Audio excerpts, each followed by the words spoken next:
早晨，師傅，部 lift 壞咗啊？我唔係，幫部 lift 做保養啫。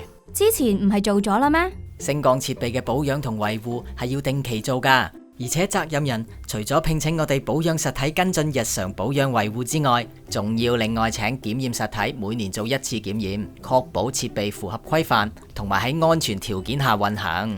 咁業主會或者管理公司有冇同你哋簽合同噶？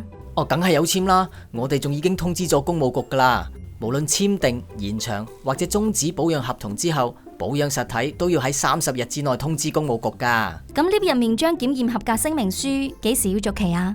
哦，喺聲明書到期之前60日之內就可以續期噶啦。責任人呢就應該盡早聘請檢驗實體，方便安排人手同埋時間進行檢驗，而且仲要預留多啲時間俾保養實體跟進可能需要維修嘅地方。檢驗合格之後就可以幫檢驗合格聲明書續期啦。明白晒。保養檢驗做到位，設備運行更安全，快啲安排做檢驗啦！詳情請瀏覽土地公務局升降設備資訊網。